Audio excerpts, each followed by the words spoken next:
Oke, kita akan belajar hari ini di topik yang baru, bagaimana memuliakan Tuhan lewat gereja.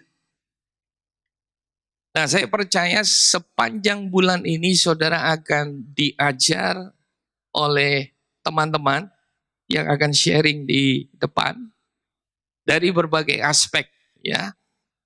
Tetapi pagi ini saya ingin meletakkan fondasi atau sekedar mengingatkan fondasi pengertian kita tentang gereja. Kenapa? Karena begini, pemahaman kita tentang gereja seringkali menentukan respon kita menjalani kehidupan kita. Ibadah kita, pelayanan kita, apalagi? Bahkan kehidupan sehari-hari, saudara. Pekerjaan, pernikahan, dan semua. Nah, karena itu saya ingin coba kita kembali belajar pengertian gereja yang benar menurut firman Tuhan. Ya, saya rasa saudara semua sudah tahu, tetapi tahu ya belum tentu kita betul-betul menjalani. Nah, karena itu gereja saya coba mengingatkan kembali buat setiap kita, gereja bukanlah gedung tempat beribadah. Bersyukur kita bisa punya tempat ibadah yang bagus, yang nyaman, saudara bisa datang beribadah. Tetapi gereja bukan gedung. Saudara dan saya adalah gereja. Tadi saya jelasin. Gereja bukan gedung. Jadi kalau seringkali kita bilang, mari kita ke gereja. Itu salah, saudara. Karena gereja bukan tempat ibadah. Gereja itu saudara dan saya. Kan lucu, gereja bilang sama gereja bahwa ayo kita ke gereja. Coba bayangkan. Jadi kalau hari-hari ini saudara bilang, lebih baik saudara bilang, ayo kita pergi beribadah. Jangan bilang, ayo kita ke gereja. Karena saudara gereja. Coba kasih tahu sebelahnya, kamu gereja. Dan ingatlah sangat lucu kalau gereja kasih tahu sama gereja bahwa ayo kita ke gereja, coba. Ya. Yang berikut adalah karena kita ini berpikir bahwa gereja itu gedung, kadang-kala begini. Kita miss-nya adalah begini. Seringkali perhatikan, karena kita pikir ini gereja, kita bukan gereja. Biasanya ketika kita sudah mendekati gereja atau hari Minggu, biasanya kita sudah mulai atur hidup kita. Betul nggak? Mendekati gereja di rumah sebelumnya mungkin habis marah-marah, begitu sampai di pintu gereja, Asyar bilang, Shalom, langsung, Shalom. Kenapa? Karena kita pikir gereja, kita di gereja. Karena kita di gereja, gereja adalah tempat. Begitu sampai di gereja tempat ibadah, kita berusaha kelihatan rohani. Padahal kita lupa sebenarnya gereja itu kita. Saudara bisa melihat konsep berpikir yang salah itu berpengaruh pada respon kita, cara kita bersikap dalam kehidupan sehari-hari. Karena kita pikir gereja itu hari Minggu, kita lupa kita ini gereja. Makanya kita di pekerjaan, kita kerja asal. Padahal kita lupa, gereja lagi pergi bekerja. Gereja lagi pergi sekolah.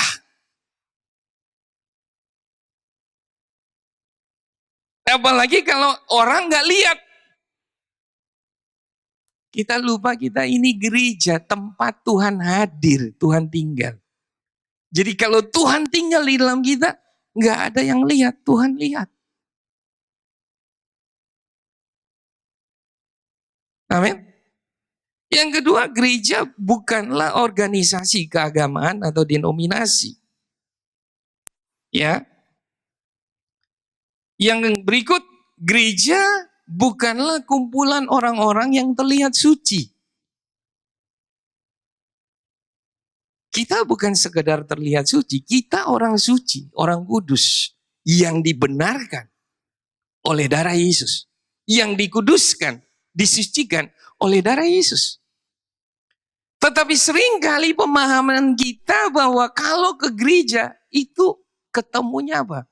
Orang kudus, orang suci. Apalagi yang pelayanan. Nah begitu saudara masuk di komunitas, saudara masuk di pelayanan, saudara kaget. Ternyata katanya ada tambahannya. Katanya ekspektasi kita begitu tinggi karena pemahaman kita salah. Makanya kita mudah kecewa ketika terjadi gesekan, ketika terjadi sesuatu dalam hubungan kita satu sama lain, dalam komunitas, dalam pelayanan. Kita bilang begini, katanya gembala Komsel. Katanya, ternyata. Nah saya berdoa kalau saudara ada yang hadir pagi ini, saudara pernah kecewa karena saudara punya konsep berpikir yang salah. Maka saya berharap hari ini juga saudara bisa berubah. Amin. Yang berikut, gereja bukanlah pom bensin. Saudara perhatikan, pom bensin itu paling ramai kapan? Ya waktu sore atau pagi hari. Dan semua orang pergi ke pom bensin, pasti bensinnya sudah mau habis. Betul? Ada banyak kita yang datang ibadah itu karena bensinnya sudah hampir habis. Jadi sekedar datang, oh iya kita kasih perpuluhan, kasih persembahan. Buat apa? Bensinnya diisi. Oh haleluya, saya dapat. No. Saudara datang di sini bukan diisi bensin. Saudara diajar, saudara dipersiapkan untuk diubah jadi serupa dengan Yesus. Dan lewat kehidupan saudara, orang lihat Yesus. Amin. Gereja bukan tempat entertain. Saudara bayangkan kalau saudara pergi bioskop atau pergi ke pertunjukan, misalnya anak-anak muda di sini ya, BTS bikin konser di Timika. Mau nggak? Siapa tahu ada promotor yang mau ngundang ya. Siapa di sini ARMY? Enggak ada yang angkat tangan, enggak berani. Enggak kudus soalnya, enggak rohani. Nah, enggak apa-apa. Tetap oke. Yang penting kalian bisa tahu batasan. Oke? Nah, yang saya ingin ngomong adalah ketika saudara memperlakukan gereja sebagai tempat entertainment. Fokusnya apa? Saudara. Orang yang pergi ke tempat entertain tujuannya apa? Dirinya. Bagaimana dia dihibur, bagaimana supaya dia nggak stres, bagaimana supaya dia happy. Betul? Gereja bukan tempat entertain. Karena begini, ketika saudara memperlakukan gereja sampai tempat entertainment, fokus saudara diri saudara. Makanya seringkali kita datang, kita berpikir begini.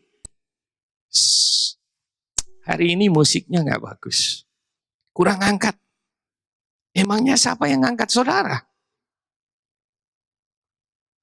Pembicaranya kurang lucu. Ya kalau saudara mau lucu, nonton stand up comedy di YouTube. Ya sometimes pendeta bisa ada humornya. Tetapi tujuan kami berdiri di sini bukan sekedar menghibur saudara. Dan saya yakin ketika fokus saudara datang, fokusnya pada diri saudara. Saudara pulang, saudara nggak dapat apa-apa.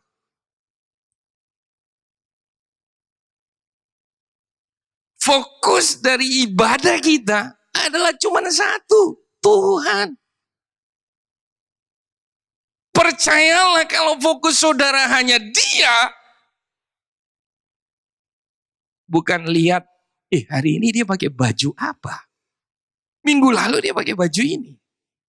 Oh, 2 minggu yang lalu dia masih pakai baju yang sama. Di sini nggak ada kan? Ya, amin. Haleluya. Fokus kita Tuhan. Apalagi kita ketemu sama orang yang baru bikin kita sakit hati. Begitu saudara datang, saudara lihat dia. Yang tadinya mau ibadah, nggak jadi. Saudara langsung gagal fokus. Kenapa? Karena kita pikir gereja ini, ibadah ini, fokusnya saya. Tapi saya yakin kalau fokus saudara benar pada Tuhan, saudara pulang akan beda dengan saudara datang. Ketika saudara menyembah, saudara nggak lihat sebelah kiri kanan, dia ngapain? Kalau saya angkat tangan, nanti dia ketawa saya. Oh. Ketika saya nyembah, saya ekspresikan syukur saya, cinta saya untuk semua hal yang Tuhan udah kasih dalam hidup saya. Yang saya nggak bisa balas dalam hidup saya.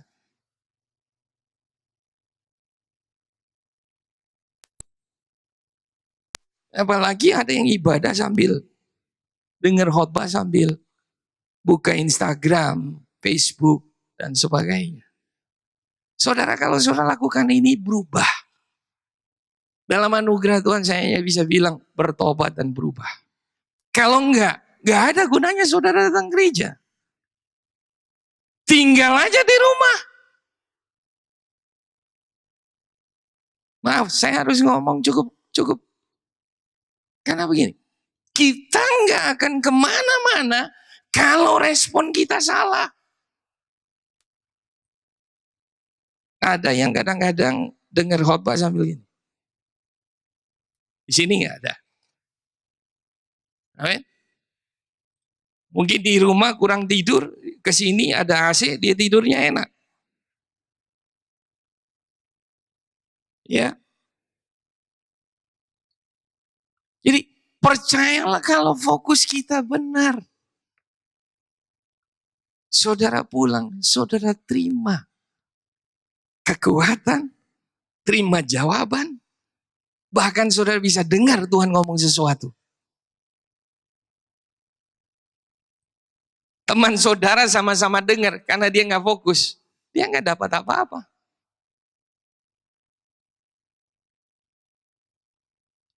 Nah, lanjut.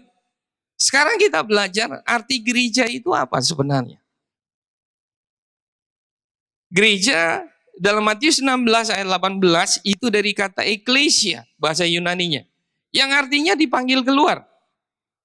Gereja adalah pribadi orang percaya atau kumpulan atau komunitas orang percaya yang dipanggil keluar dari gelap kepada terang untuk memberitakan perbuatan-perbuatan Tuhan yang besar. Saudara bisa baca 1 Petrus 2 ayat 9. Nah, dengan kata lain, gereja itu ada untuk jadi terang dan jadi saksi. Bukan sekedar memberitakan. Saudara, kehidupan saudara jadi berita. Kehidupan kita yang gak sempurna. Kehidupan kita yang begitu banyak hal. Percayalah, Tuhan gak butuh orang yang sempurna. Tuhan gak butuh orang yang hebat. Karena orang yang hebat, mereka gak merasa butuh Tuhan. Amin. Tuhan mau bekerja. Orang-orang yang gak sempurna, tapi bilang begini, Tuhan, aku mau Engkau terus bekerja dalam hidupku. Akan anak-anak muda, dengar, Bahkan engkau dari muda, ketika engkau belajar menyerahkan hidupmu, dan izinkan Tuhan terus tuntun engkau, ajar engkau, dan memproses, membentuk engkau. Engkau akan jadi pribadi yang luar biasa. Ya, jadi terang dan jadi saksi. Yang berikut, gereja atau orang percaya harus mengalami 3 hal. Untuk memuliakan Tuhan, kita mengalami 3 hal ini. Ya, saudara ingat kita dipanggil keluar dari gelap kepada terang. Nah, saya kembali ke sini dulu. Karena ada hal penting yang saya ingin ngomong. Kenapa banyak orang itu tidak real ekspektasinya sama orang Kristen atau sama dengan orang-orang yang berdiri hamba Tuhan ataupun pelayan Tuhan. Mereka berpikir yang berdiri semua melayani di sini udah jadi kayak malaikat. Mereka lupa bahwa semua kita anak Tuhan, gereja itu asalnya dari kegelapan, dipanggil keluar dari gelap. Kapan? Waktu kita lahir baru. Dulu kita semua ini rusak, hancur. Gak layak. Tinggal levelnya beda-beda. Ada yang level 1, ada level 3. Sama kayak kalau saudara pesan makanan, pedesnya level berapa?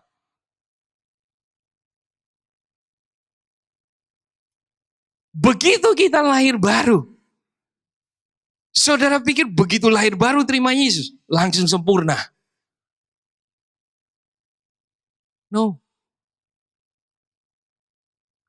Nah, saya percaya bahwa semua kita, bahkan yang berdiri di sini, kita semua adalah orang-orang kudus yang dikuduskan oleh darah Yesus dan terus diubah oleh Tuhan.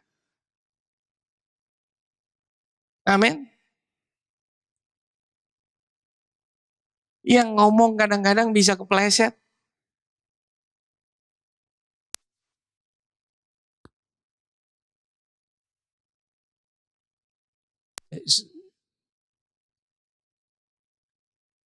Saudara, coba rileks sebentar. Saudara tegang, saya ikut tegang. Coba lihat kiri kanan. High five. Ya. Karena kalau saudara tegang, saya juga tegang. Nah, 3 hal yang saya ingin bagi buat saudara.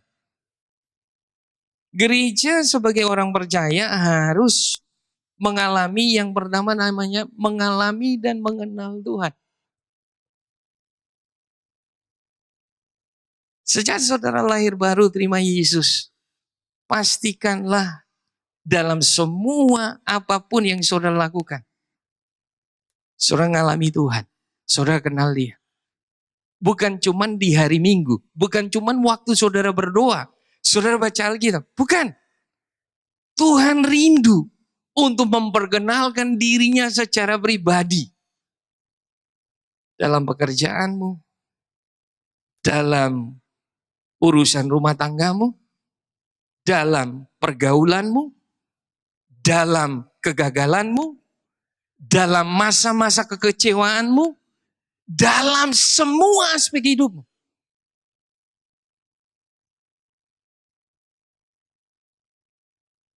Karena kalau saudara nggak ngalami dan kenal Dia secara pribadi, kekristenan saudara itu tidak kuat. Apalagi di era informasi yang begitu terbuka saat ini. Saudara bisa dapat pengertian, pengetahuan banyak.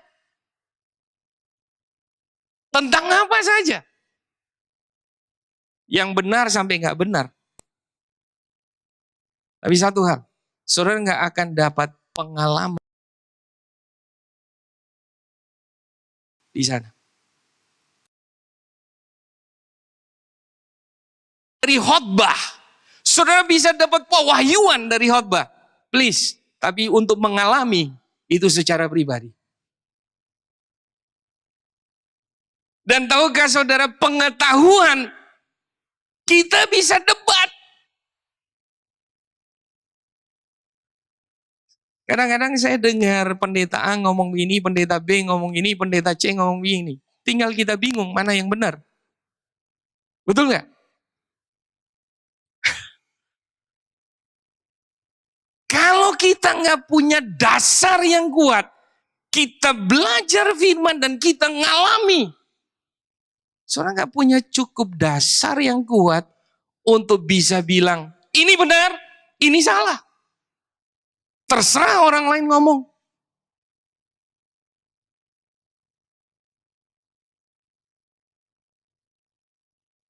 Bukan berarti kita nggak mau belajar dari tempat lain. No. Saudara perlu mengerti, kita bukan jadi sempit. Bukan. Kita bisa belajar dari manapun. Tetapi please, dasar saudara harus kuat. Bangunlah dasarnya dari apa? Pengalaman dan pengenalan saudara secara pribadi akan Tuhan dan akan setiap kebenaran yang saudara alami dalam kehidupan. Yang kedua, semua kita harus mengalami yang namanya dibentuk dan diubah lewat proses.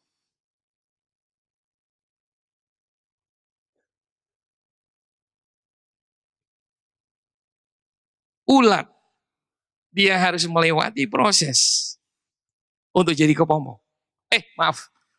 Untuk jadi kupu-kupu.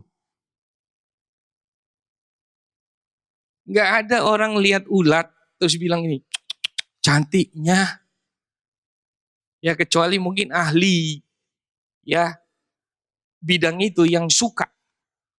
Tapi kebanyakan orang kalau lihat ulat, apalagi ibu-ibu, pasti gayanya gimana? Yih. Ingatlah waktu kita pertama kali dipanggil keluar dari gelap, kita kayak ulat. Orang lihat kita, yih. Bahkan mungkin pasangan kita lihat kita, tapi percayalah, Tuhan yang ada di dalam saudara terus berproses dengan saudara. Amin.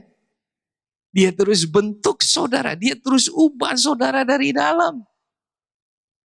Ketika saudara ngalami dia, saudara mulai kenal dia, dan itu mulai mengubah cara berpikir saudara, cara pandang saudara. Dan pelan-pelan itu berpengaruh pada cara hidup saudara, perilaku saudara, sikap saudara terhadap orang lain.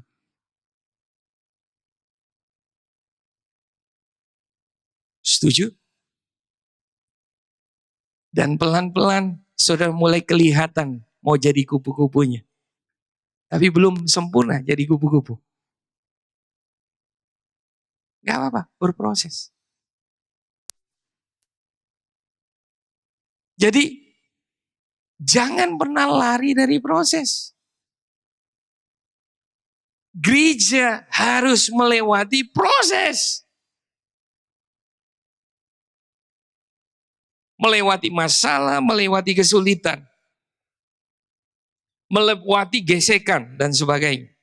Yang berikut, gereja harus dewasa, berbuah, jadi semakin serupa dengan Yesus.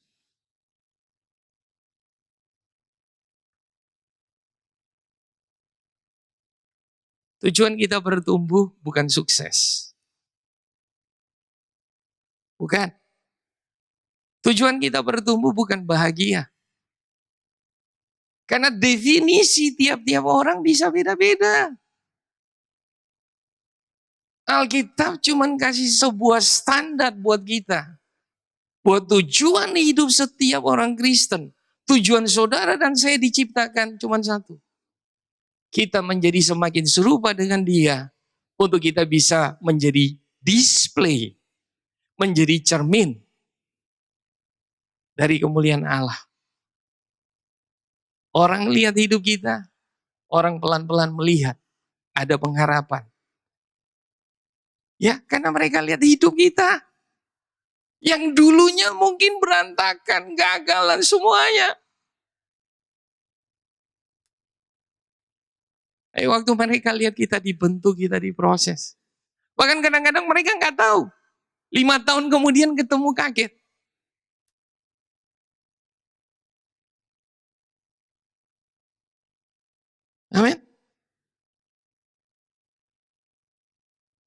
Dan ujungnya selalu.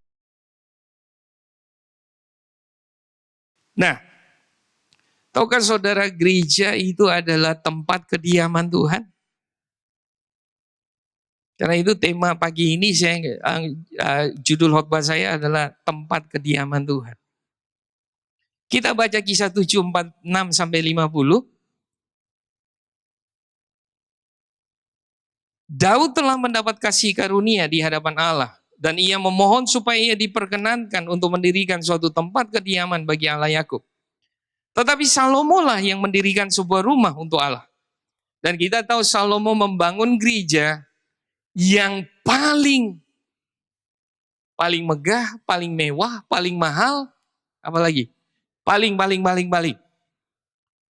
Tadi pagi saya bilang, semua perabotnya hampir sebagian besar dari emas. Saudara bayangkan kalau Arlan main drum atau Pak Tommy main drum dari emas. Kita semua bisa rebah. Emas, men. Bukan karena pengurapan, bukan.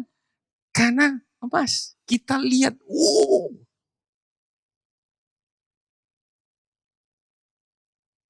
saking megahnya. Tapi mari kita baca selanjutnya. Ayat 48. Tetapi yang maha tinggi tidak diam di dalam apa yang dibuat oleh tangan manusia. Seperti yang dikatakan oleh Nabi, langit adalah tahtaku dan bumi adalah tumpuan kakiku. Rumah apakah yang akan kamu dirikan bagiku? Demikianlah firman Tuhan.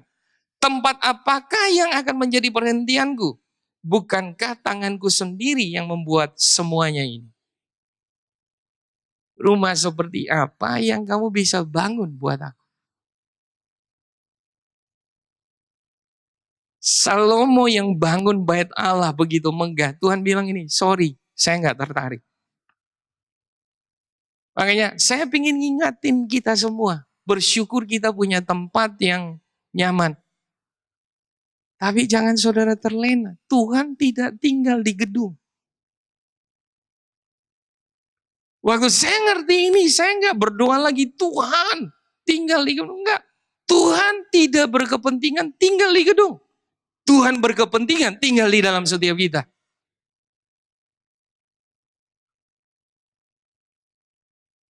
Setan yang suka tinggal di gedung. Gedung kosong, rumah tua. Makanya seringkali kita bilang, ada hantu. Tuhan gak kayak gitu. Tuhan mau tinggal hanya di satu tempat. Buatan tangannya. Saudara dan saya. Saudara bayangkan mungkin kita lihat gini. Hidup kita. Lalu kita bilang ini, masa lalu kita begitu kelam. Kehidupan kita begitu kotor. Penuh banyak kegagalan dan sebagainya. Saudara, bulan ini kita merayakan Natal. Betul? Saudara masih ingat Yesus datang 2000 tahun yang lalu? Dia nggak lahir di Siloam kelas VVIP. Dia milih lahir di kandang. Sebenarnya itu pesan buat kita semua. Dari dulu sampai sekarang. Saudara lihat berikutnya, saya cepat. Jadi kita belajar gereja itu kediaman Tuhan. Kapan itu dimulai? Kita lihat Kejadian pasal 2 ayat yang ke-7. Tolong ditampilkan Kejadian 2 ayat 7.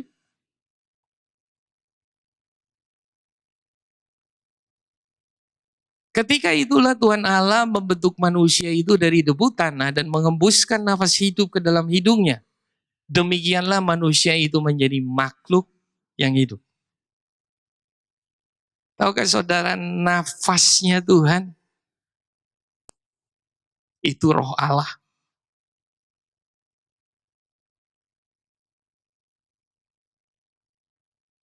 Yang beri kita kehidupan. Saya nggak tahu saudara kita dulu belajar biologi kan. Tetapi ketika kita belajar kembali ke firman. Yang buat kita hidup. Itu nafasnya Tuhan. Ketika dia hembuskan nafasnya, dia taruh rohnya di dalam kita. Makanya dibilang roh Allah itu adalah nafas Allah.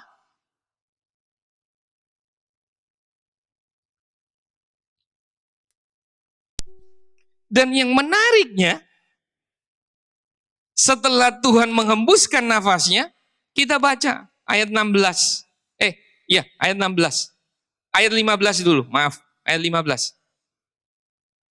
Tuhan Allah mengambil manusia itu dan menempatkannya dalam Taman Eden untuk mengusahakan dan memelihara taman itu. Nah, sebelum ayat 15, ayat 8 sampai ayat 14, saudara temukan setelah Tuhan ciptakan manusia dan hembuskan nafasnya, setelah itu saudara mulai perhatikan, Tuhan taruh di Taman Eden itu semua kekayaan, semua hasil ada di Taman Eden. Lalu ayat 15 Tuhan bilang begini, pelihara, kelola, dan usahakan.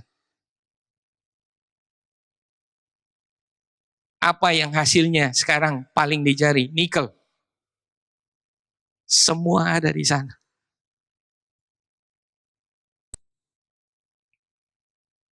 Waktu saya baca ini saya ngerti satu hal. Adam untuk kelola itu, Adam nggak pergi sekolah S1 pertambangan. Betul? Betul? Kenapa? Sederhana.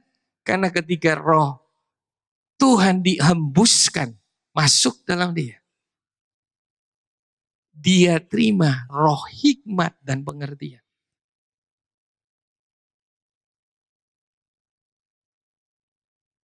Kita lihat Yesaya pasal 11 ayat 2. Tolong ditayangkan. Roh Tuhan akan ada padanya. Roh hikmat dan pengertian. Roh nasihat dan keperkasaan. Roh pengenalan dan takut akan Tuhan. Saudara perhatikan. Roh Kudus, roh Tuhan akan ada pada Yesus. Ya, ini nubuat Yesaya.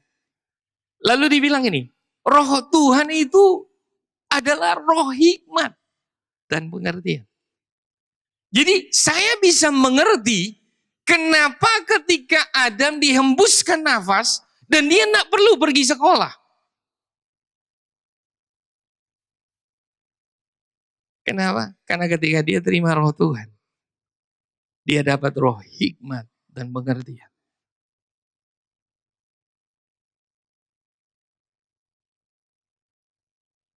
Sejak manusia jatuh dalam dosa, manusia kehilangan roh Allah.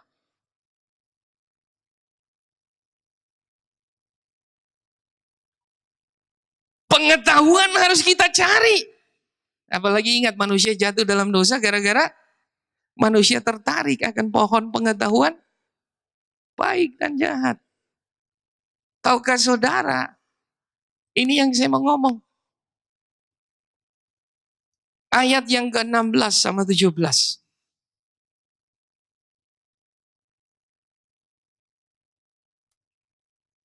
Kejadian 2 ayat 16 dan 17. Lalu Tuhan Allah memberi perintah ini kepada manusia. Jadi setelah dia kasih tanggung jawab untuk ngelola taman, lalu dia kasih perintah. Anehnya, sebelum manusia jatuh dalam dosa, cuma dikasih satu perintah. Tetapi sejak manusia jatuh dalam dosa, dikasih begitu banyak perintah. Betul nggak? Aneh ya?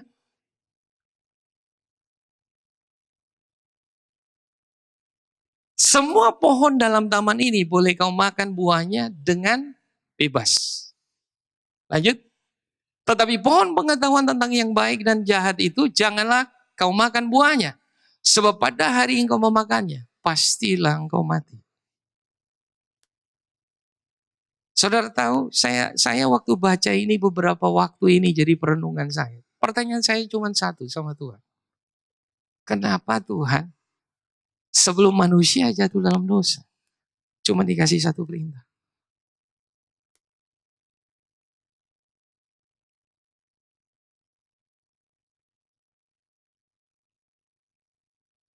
Saudara kalau baca Yesaya 11 tadi, kembali. Dibilang ini, roh Tuhan. Kembali sebentar. Roh Tuhan itu adalah roh pengenalan dan takut akan Tuhan. Ketika saudara kenal Tuhan dan saudara takut akan Dia, saudara nggak butuh aturan.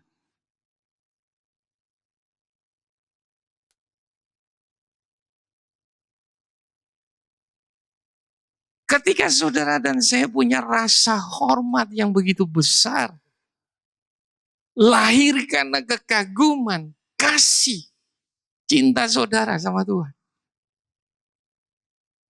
Saudara akan berusaha untuk tidak mengecewakan Dia.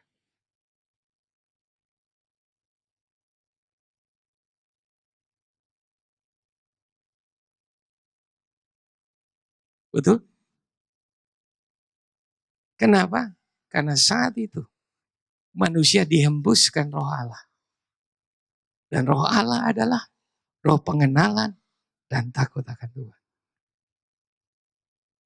Orang tua, kenapa anak kita harus begitu ketakutan kalau mereka keluar dari rumah? Sederhana, karena kita takut. Kalau mereka nggak lihat kita, mereka bisa bersikap yang berbeda. Karena mereka bukan takut akan Tuhan, mereka takut sama orang tua. Makanya dibilang, takut akan manusia mendatangkan jerat. Kenapa? Karena hanya ada bos, ada istri, ada suami, ada orang yang lihat kita, baru kita bersikap baik.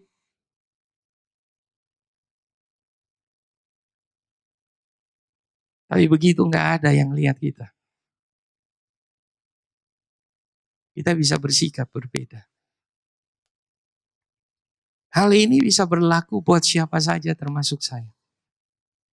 Ketika saya kehilangan roh pengenalan dan takut akan Tuhan, selesai. Makanya setelah manusia jatuh dalam dosa, manusia kehilangan roh Allah. Manusia perlu dikasih begitu banyak aturan.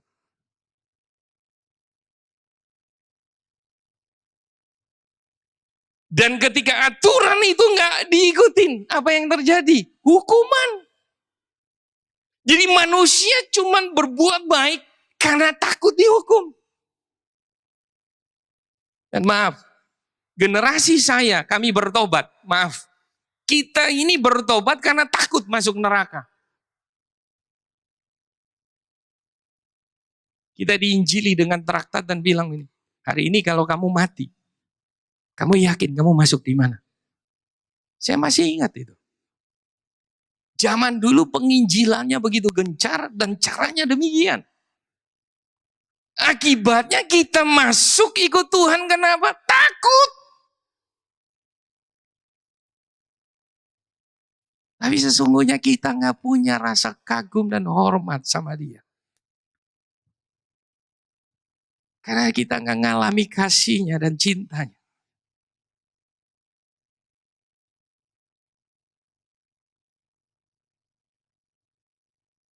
Amin. Dan saudara masih ingat waktu Pak Joni datang ulang tahun di khotbah? Kejadian 1, kembali ke file saya cepat, saya selesai di sini. Kejadian 1 ayat 26 sampai 28, manusia dikasih tanggung jawab untuk mengelola bumi. Dalam Kejadian 2 pasal 7, manusia dikasih tanggung jawab mengelola Taman Eden. Masih ingat? Global, tanggung jawab global. Sebelum kamu bisa lakukan tanggung jawab global, lakukan dulu tanggung jawab regional. Oke, nah sebelum melakukan tanggung jawab mengelola Taman Eden, Tuhan kasih tanggung jawab personal.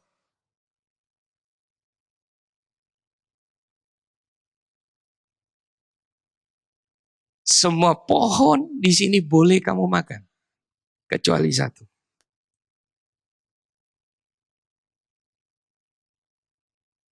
Bukankah itu yang paling sulit buat kita? Semua boleh, tapi ini enggak. Justru yang enggak itu yang bikin kita penasaran.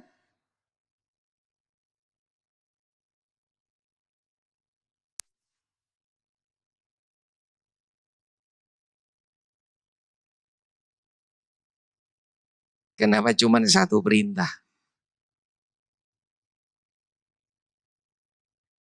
Saudara, saya renungkan gini. Sebelum Adam bisa mengelola yang lain, Adam harus bisa mengelola hatinya dan hidupnya. Mengelola keinginannya, mengelola hawa nafsunya, mengelola pikirannya, mengelola semua. Ya kita udah belajar waktu ulang tahun. Waktu saya dapat ini, saya ingat Pak Joni jelasin ini buat kita. Itu pesan yang luar biasa waktu ulang tahun.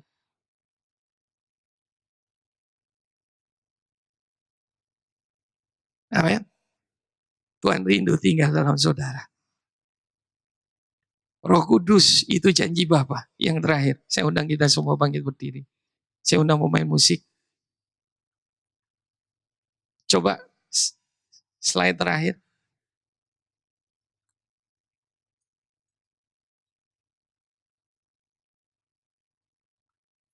Mungkin saudara bilang, Pak, ini kuno. Enggak. Roh Kudus itu pribadi Allah. Yang Yesus bilang gini, lebih baik aku pergi. Supaya penolong itu bisa datang. Yesus hadir menyertai kita dalam bentuk rohnya. Roh Allah, Roh Kudus.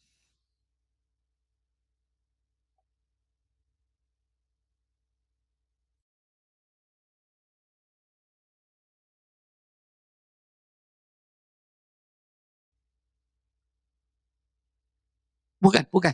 Yang sebelumnya. Sebelumnya. Pada suatu hari ketika ia makan bersama-sama dengan mereka, ia melarang mereka meninggalkan Yerusalem dan menyuruh mereka tinggal di situ, menantikan janji Bapa yang demikian katanya. Telah kamu dengar daripadaku, sebab Yohanes membaptis dengan air, tetapi tidak lama lagi kamu akan dibaptis dengan Roh Kudus. Maka bertanyalah mereka yang berkumpul di situ, Tuhan maukah engkau pada masa ini memulihkan kerajaan bagi Israel? Mereka berpikir kerajaan secara jasmani. Tetapi yang Yesus maksudkan, kerajaan secara rohani. Karena yang rohani itulah yang kekal. Yang rohani itu yang merubah yang jasmani. Jawabnya, engkau tidak perlu mengetahui masa dan waktu yang ditetapkan Bapa sendiri menurut kuasanya. Tetapi kamu akan menerima kuasa kalau Roh Kudus turun ke atas kamu. Roh hikmat dan pengertian. Roh keperkasaan. Roh pengenalan dan takut akan Allah. Roh kebenaran. Apalagi dibilang Roh Kudus adalah roh kemuliaan. Roh Kudus adalah spirit of adoption. Roh adopsi. Yang olehnya kita bisa memanggil Tuhan itu ya Aba, ya Bapa. Bukankah indah? Nah, hari-hari ini saya pengen kita kembali. Ingat gereja lahir. Bukan karena kehebatan satu orang. Saudara tahu 120 orang yang nunggu di loteng Yerusalem. Yesus pesan ini buat mereka dan dia bilang ini. Jangan pergi kemanapun sampai kalian terima janji Bapa. Nah, hari-hari ini saya rindu. Saya kembali dipenuhi. Saya rindu setiap kita dipenuhi oleh rohnya. Saya nggak bisa ubah saudara. Saudara nggak bisa ubah saya. Kita nggak bisa ngubah pasangan kita. Kita nggak bisa ngubah keadaan hidup kita. Kita nggak tahu apa yang akan terjadi 2023.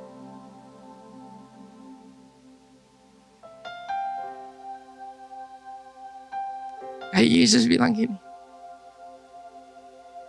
kamu akan menerima kuasa kalau Roh Kudus itu turun. Roh Kudus bukan hanya sebagai meterai waktu saudara terima Dia sebagai Tuhan dan Juru Selamat. Saudara butuh Roh Kudus yang datang dengan kuasa. Sama seperti 120 orang di loteng Yerusalem. Kita butuh yang kayak begitu. Saya nggak tahu ketika saudara terima itu hari ini atau kapan saja, saudara di mana saja. Tapi ketika saudara haus, saudara rindu. Kita butuh yang jauh lebih besar dari yang sebelumnya.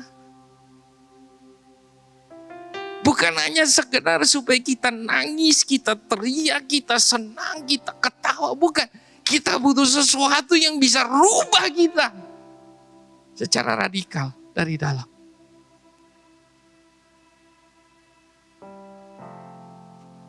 Amin. Mari buka kedua tangan. Ingat, itu janji buat saudara dan saya.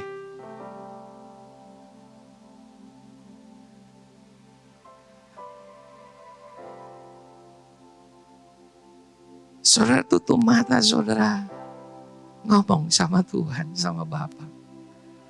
Bapa, aku rindu janji-Mu Tuhan. Aku tahu aku gak bisa berubah. Aku sudah berusaha. Tapi aku selalu kembali pada kebiasaanku, pada kegagalanku, pada banyak hal yang aku lakukan. Tuhan, aku sudah berusaha untuk keluar dari situasi masalah.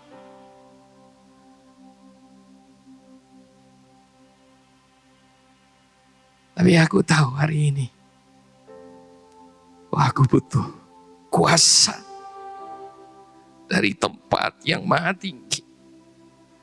Aku butuh kuasa Roh Kudus. Aku butuh Roh Kudus. Mulai minta dari Bapa. Kita ambil waktu beberapa menit. Sudah mulai minta. Dan ketika Dia datang, saudara terbuka. Jangan takut.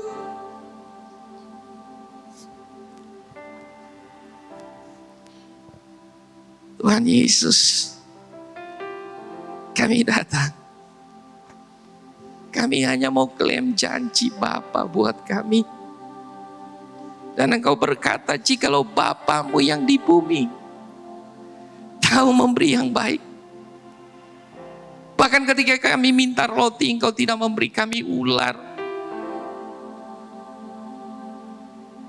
Apalagi kami yang meminta Roh Kudus untuk turun. Saat ini Tuhan, kami minta dalam nama Yesus, baptis kami Tuhan. Bahkan yang sudah pernah dibaptis oleh Roh Kudus, sekarang Tuhan penuhi kami. Penuhi kami. Dalam nama Yesus Tuhan, penuhi kami Tuhan. Lawat kami Tuhan. Yang butuh kasih, Tuhan Engkau datang peluk kami.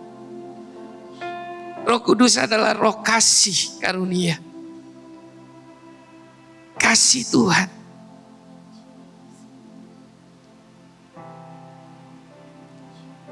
Demi nama Yesus Tuhan, tetap rindukan Dia. Tuhan, kami butuh Engkau. Kami butuh Engkau. Kami butuh Engkau Tuhan.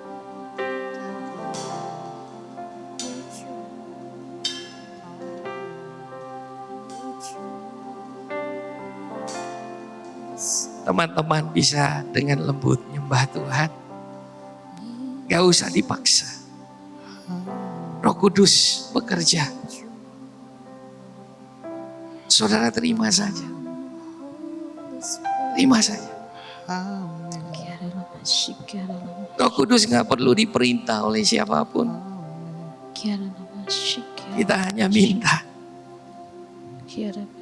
Dan saya percaya Dia sedang bekerja. Kami rindu Tuhan. Kami rindu Tuhan. Kami rindu Tuhan.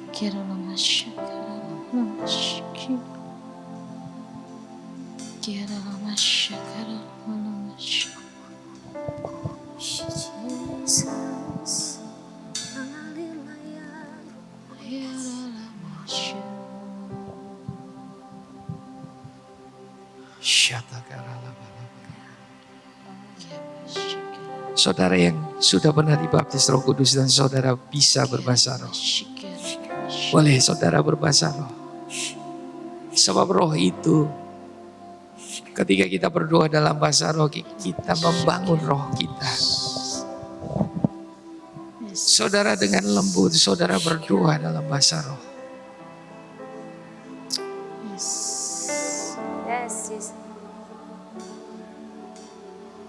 Jesus.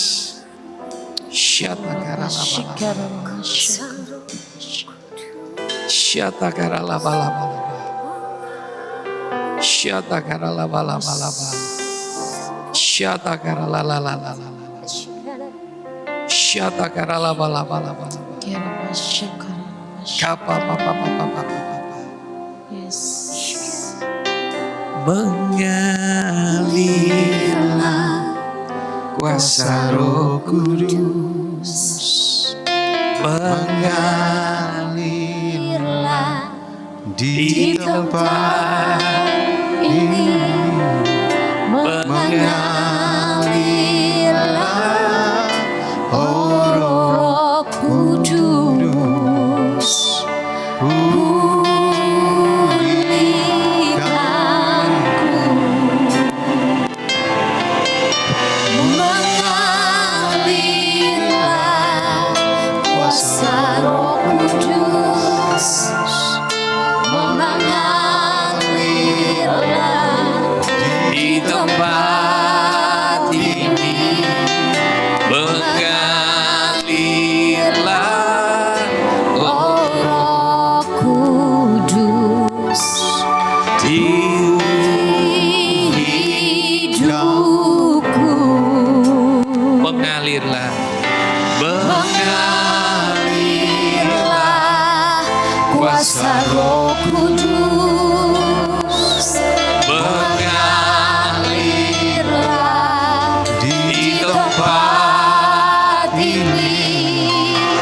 Kudus, Engkau berurusan secara pribadi.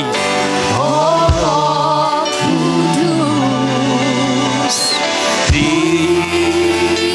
hidupku, mengalirlah kuasa Roh Kudus, mengalirlah di tempat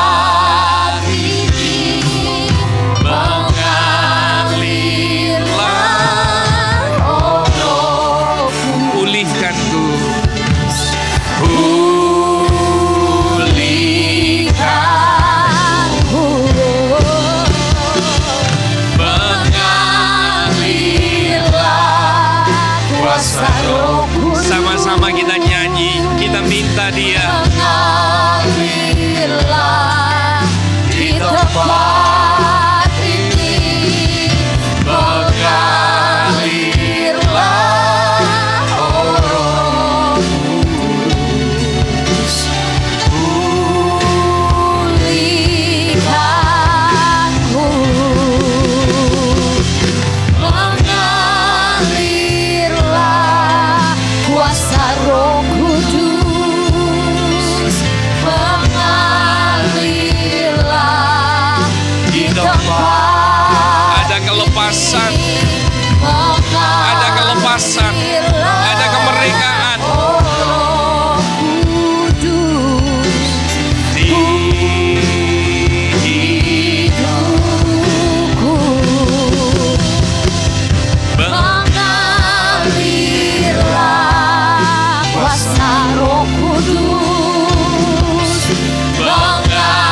saudara yang merasa dijamah Tuhan, saudara dilawa Tuhan, beri tepuk tangan yang meriah buat dia.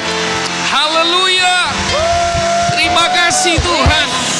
Terima kasih Tuhan buat lawatan-Mu di tengah-tengah kami. Kami percaya ini bukan cuma sekedar awal Tuhan, tapi kami rindu lebih lagi. Dan bukan hanya sekedar pengalaman emosional, tapi kami rindu Engkau bekerja sampai terjadi perubahan yang radikal dalam setiap kehidupan kami. Demi nama Yesus Tuhan. Saudara, mari angkat kedua tangan, arahkan hatimu buat Tuhan. Pulanglah kekasih-kekasih Tuhan di Cimatang. Ingatlah selalu bahwa Engkau dikasihi, dicintai, dan berharga buat dia. Anugerah yang sempurna dari Bapa, cinta kasih dari Tuhan Yesus Kristus, bahkan persekutuan dengan Allah Roh Kudus menyertai kita semua mulai siang ini, bahkan sampai Maranatha Tuhan Yesus datang kembali. Yang terima berkat sama-sama katakan amin. Tuhan memberkati saudara. Selamat hari Minggu.